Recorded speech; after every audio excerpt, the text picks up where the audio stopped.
Glad to be here. Good morning, good afternoon, good evening, wherever you are. Really glad to join you all and be a part of this. And hope I deliver some value on this topic and do justice today. All right. So, building resilience into ICS, Industrial Control System. Let's take a look what it is about. So, about myself briefly. So, I have around 18 years of experience across multiple industry sectors since 2006, and I have been a senior member in the International Society of Automation, also a member with ISA Secure as well, and I have done various risk assessments across the board in Middle East and India a while back in my consulting gig before joining into a more solution specific product security and so on.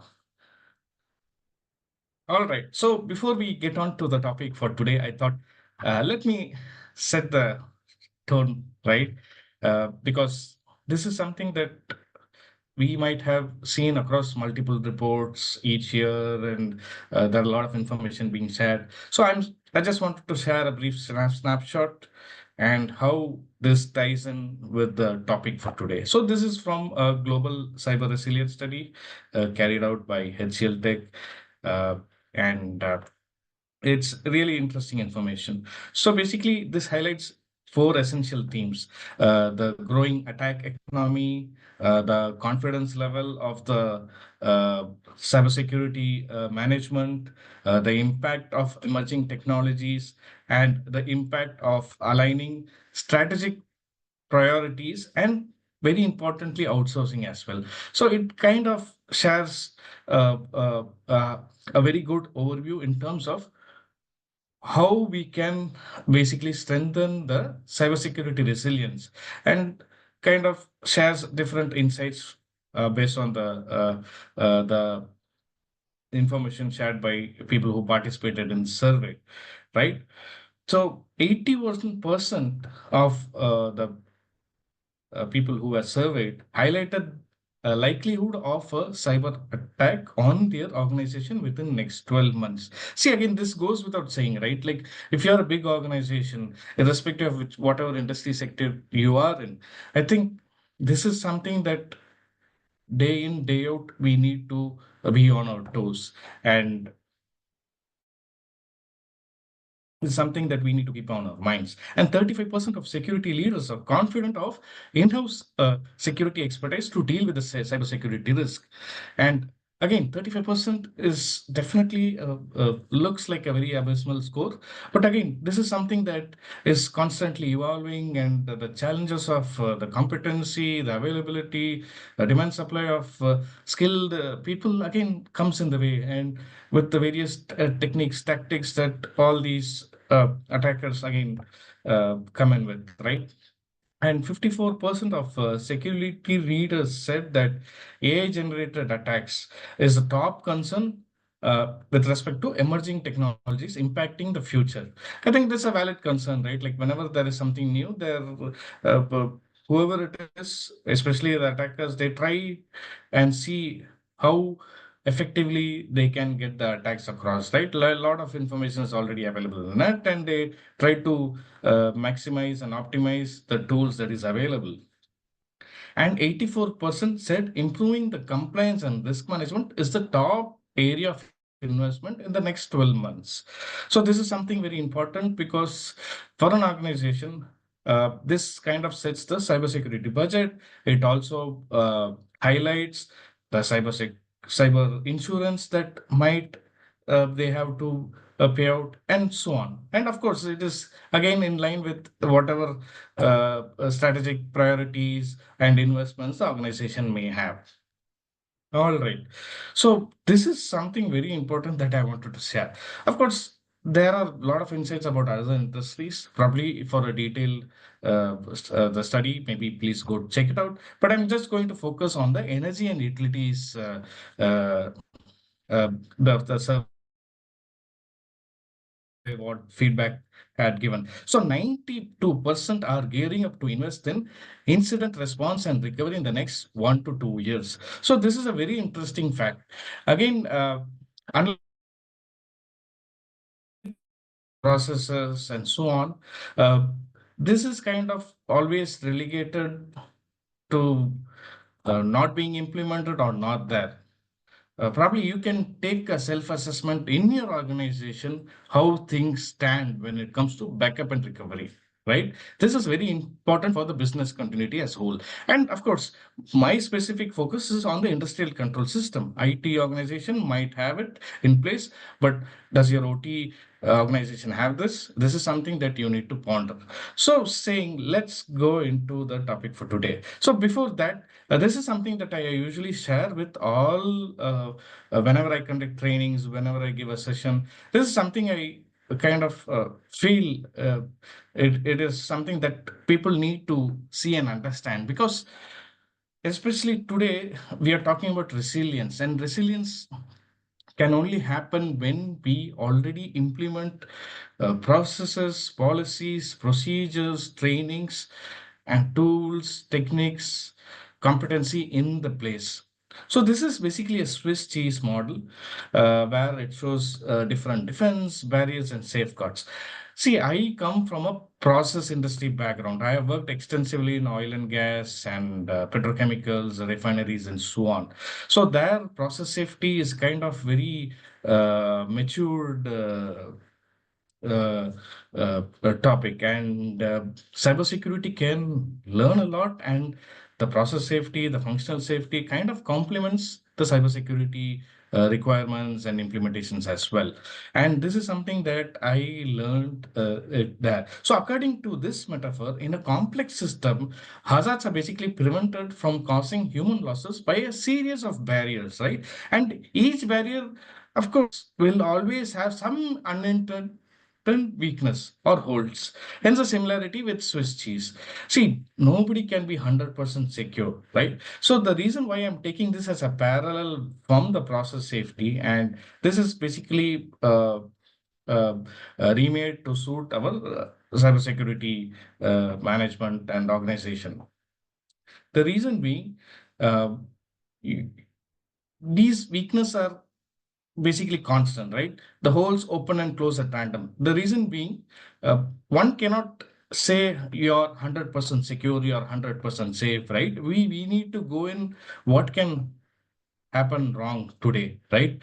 And this, of course, if it's done at a superficial level, probably the results will be inconsistent and may not meet. But again, this is a process, right? So the more layers of defense, the less likely an attack is to succeed. Like you can see it from the image that there is so many layers of protection, right? And not everything is perfect. Like we might have policy, it may not be implemented properly, or it may not be done correctly, or certain things might be missed when audit is done, and so on. But in spite of this, when we have such layers of protection, it kind of helps to reduce the amount of risk to a manageable minimum. Audit, assessment, firewalls, filtering, training, policies, patching, endpoint protection, backup, insurance, incident response, and so on. And of course, backup and recovery is a very important part of the instant response. All right. So, right. So, coming to the topic of today, cybersecurity by design and resilience. So, this is something, these terms are basically thrown around endlessly across any literature that we see today. And this is something that we need to first understand what does it exactly mean, because people might imply different things and it might mean different things to different people based on the writer's perspective, based on the reader's perspective. So it is important to understand and know what we are talking about. So cybersecurity by design is a proactive approach to embedding cybersecurity through the life cycle rather than being added as an afterthought. Right, you might ask me, okay, I am a brownfield plant, I am a operating plant. How do I go about it? Yes, it is not going to be easy. It is a very challenging situation, but there are ways to go about it, right? Whatever that has been missed because it's a legacy plant or because it has been 10 years, if it is a greenfield, probably all the latest regulations, compliance standards could be followed, best practices are there, but we can always do assessment and always start from there. So nothing is impossible because one I will see end of today's session. Probably I'll give you one very profound truth. So you can hold on to the thought. All right. So I'll get there. All right. So what is resilience? Resilience is the ability of a system, organization, or process to anticipate, withstand, recover from, and adapt to adverse events while continuing to deliver essential functions. So this is something that everyone has to really understand and imbibe. Because resilience is not like a checklist. Okay, you have done this, X, Y, Z. I am resilient. No, resilience doesn't work that way. It is basically a process, right?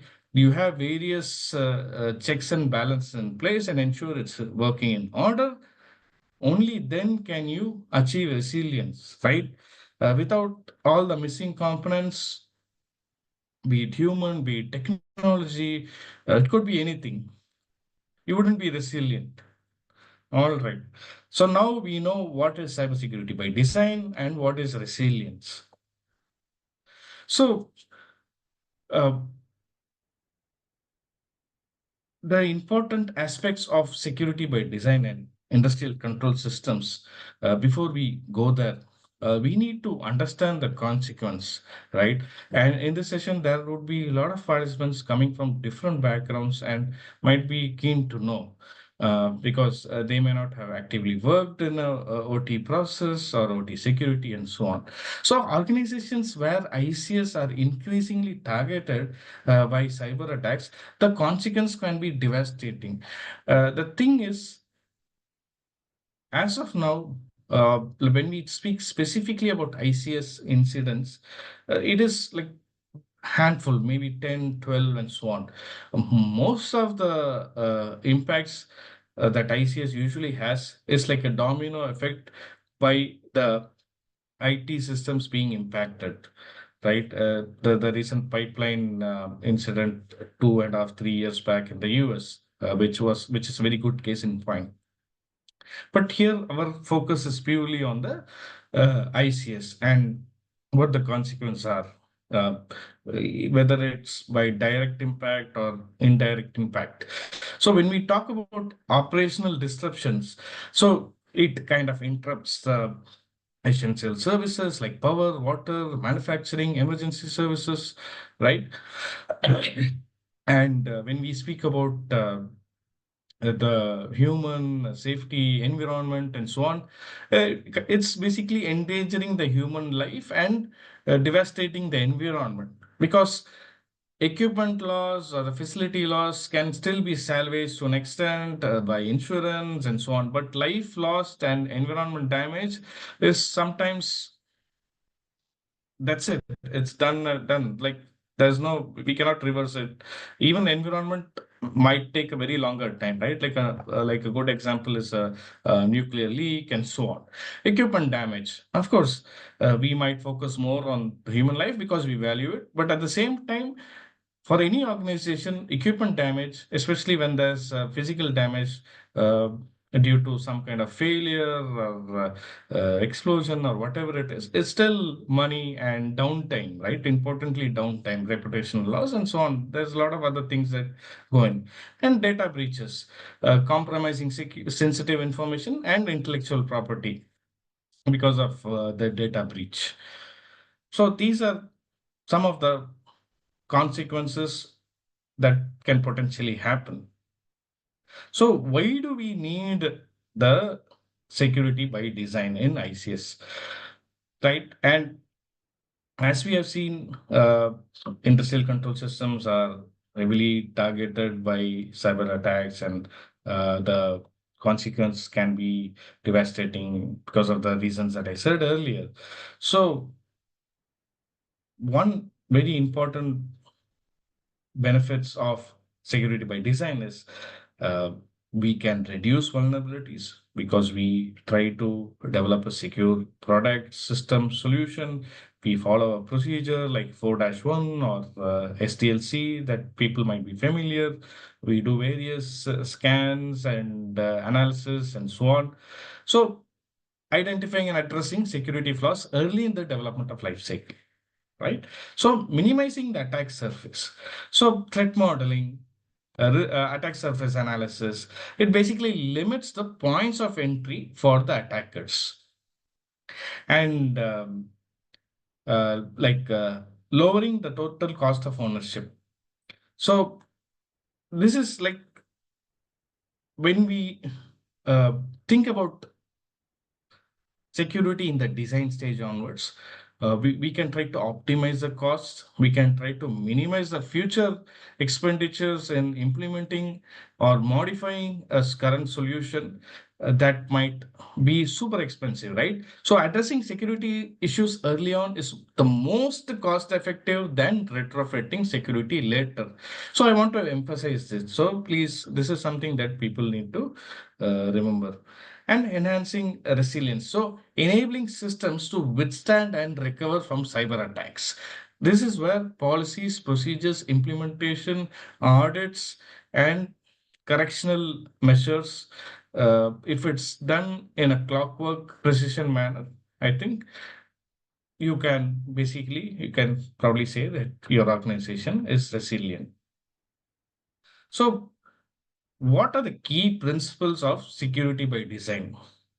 Of course, there are many aspects when we talk about implementation of security by design, right? But let's speak of the core foundations. So,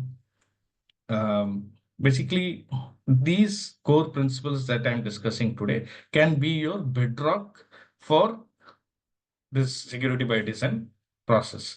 So, difference in depth. This is something that we have heard again and again, but because not that they want to market it, but this is really the key. And I think this is probably the first step, right? Especially when you do the assessments, like you see what are the controls, mitigations, and so on. So implementing multiple layers of security controls to uh, protect against various attack vectors and so on. The next is the least privilege, granting users and systems only minimum necessary access, right? Right. So these things, when you do the security by design, you will understand what is relevant, what is not relevant, and take the necessary steps. Similar with segmentation as well, dividing the network from isolated zones to limit the spread of an attack, right? As we have seen from all the past incidents that we have that we can learn from, this is something that always happens. And fail-safe design, ensuring that systems fail in a safe state in case of a cyber attack or malfunction. And I would appreciate the process industry, that oil and gas and petrochemicals refinery, they have these inbuilt in their design itself.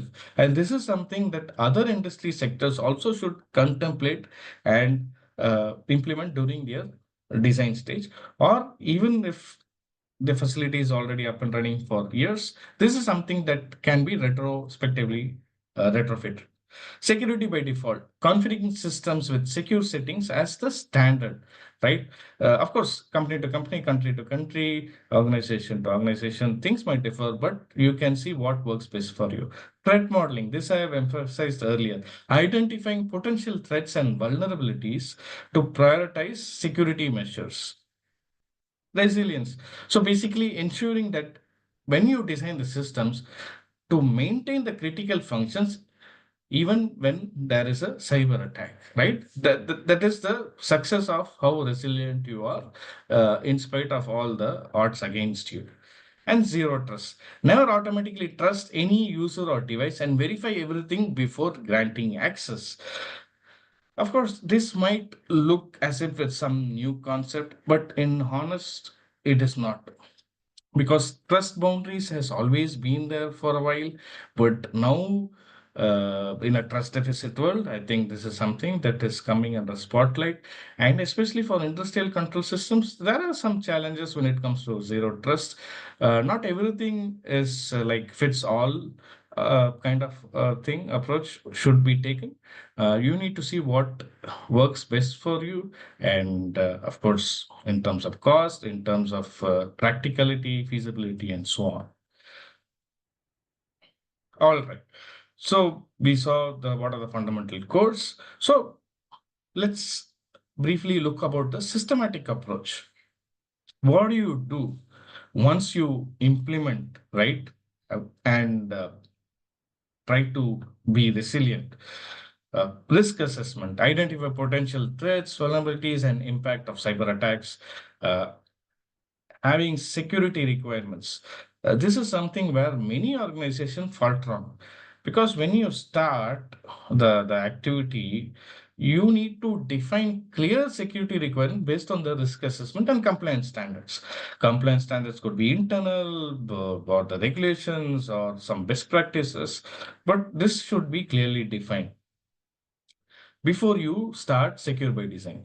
So okay, it doesn't have to be secure by design, but design, right? Basically, you design and ensure that it is secure. So when you design ICS architecture with security in mind, uh, people who with subject matter expertise, they will be working with the architects and all the other discipline to ensure that all the principles like difference in depth, segmentation, and various other aspects are implemented. Secure development. There's like software coding in almost everything that we develop, design, so on. So, following secure coding practices, use of secure development tools to minimize vulnerabilities is the best way forward for the industrial control system solutions as well. And secure configurations, right? Uh, See, developing, deploying is all fine and good, but if you're not configuring it as it should be done. Again, this is a pathway for an attack vector to capitalize, right? Uh, Disable unnecessary services, have some policies and procedures for passwords. So these are few high level things. This is where the Center for Internet Security hardening benchmarks probably will help you a lot. Testing and validation. It is only good if you test and validate and ensure you conduct a thorough testing, including penetration testing, vulnerability scanning, to validate the effectiveness of security measures. And it doesn't have to be very expensive way. Initially, even a tabletop exercise can um, give you a lot of information, right? Then you can go into a laboratory testing and test it out. Security monitoring. So this is basically a continuous process. So with having a implementation of a continuous security monitoring, uh, it doesn't have to be fancy, shiny, expensive, and so on. Even a bare bones security monitoring like audit logging will definitely go a long way. All right. So incident response, develop comprehensive incident response plan to minimize the impact of cyber attacks and restore operations quickly. And finally, patch management, right? Like managing your security updates, having a robust process to patch your ICS components to address the vulnerabilities as and when you're aware. This is something that people should be aware of.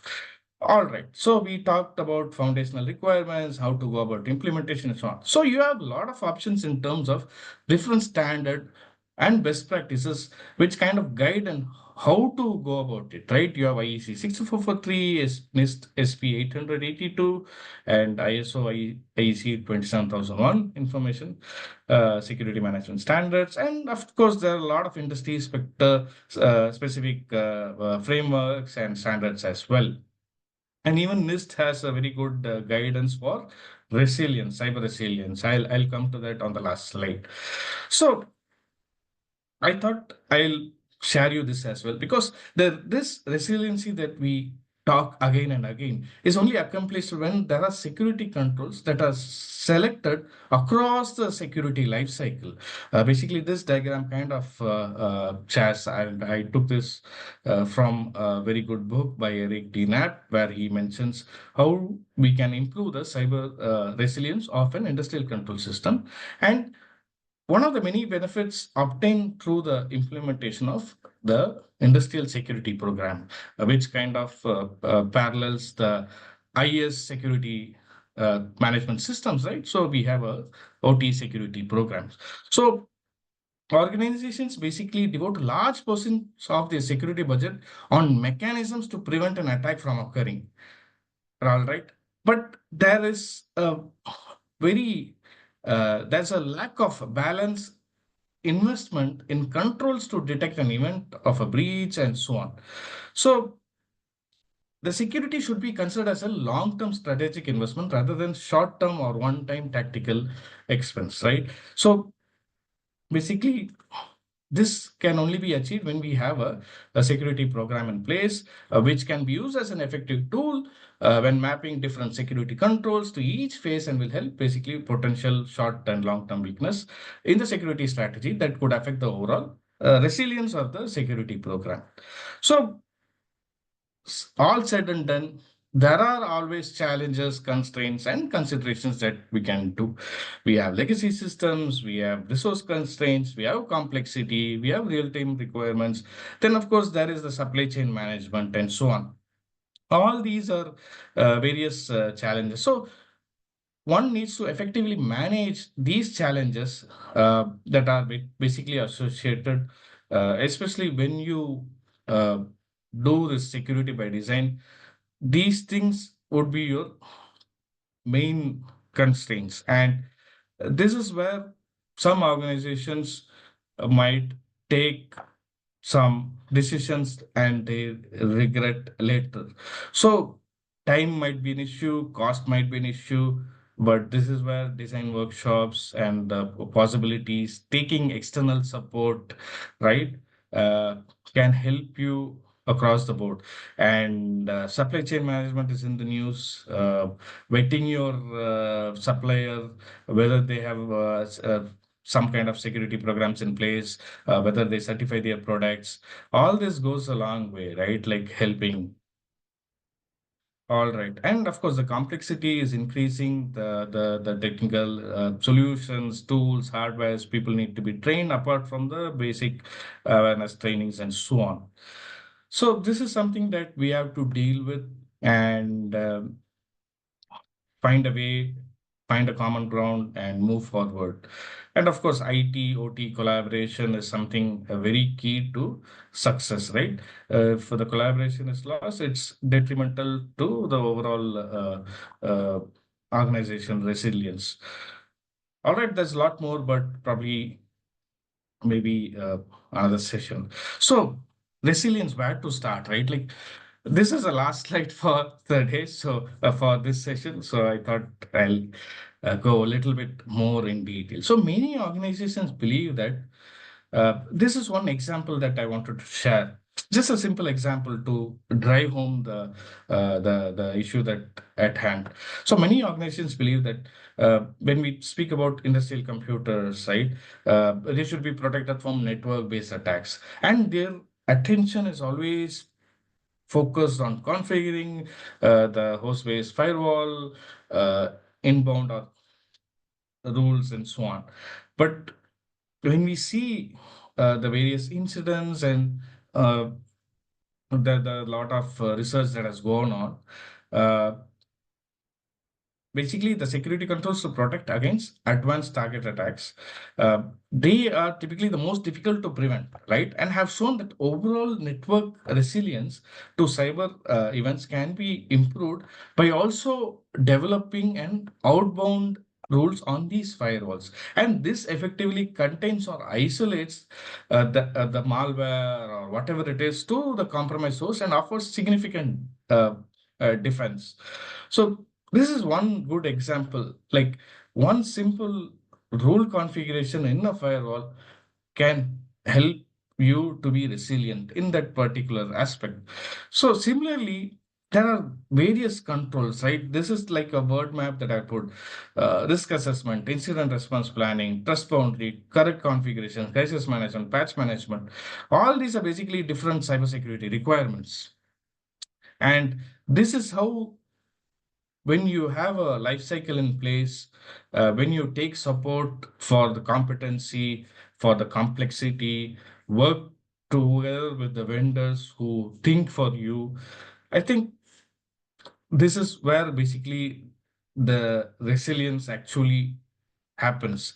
And for example, like when we speak about a control system, uh, if it is designed with consideration for cyber resilience, it will be more difficult for an attacker to sufficiently manipulate the system. Remember the cheese barriers and the holes that I shared earlier?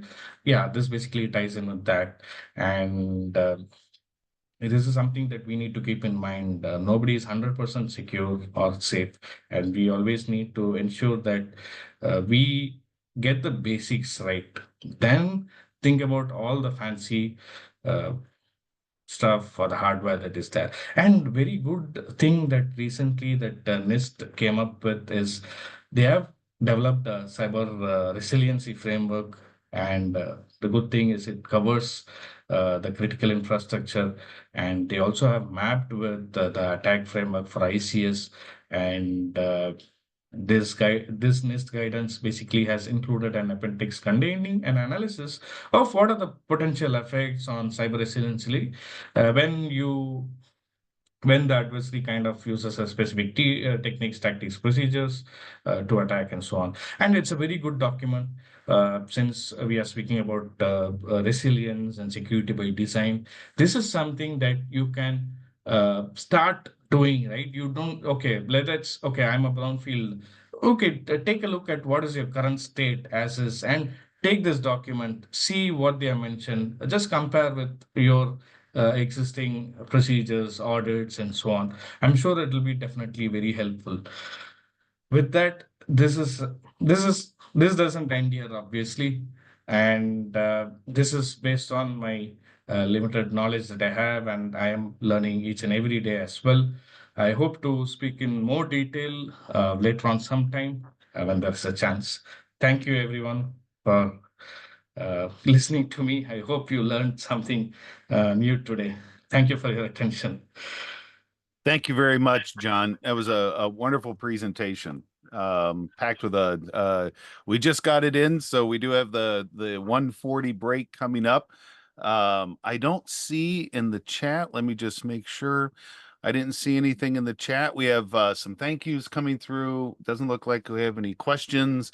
But again, very power packed 35 minutes there. That was a lot to get in, John, but thank you very much for all the content that you put in, and then walking us through that resilience and in security, or cybersecurity by design within industrial control systems. Thank you very much.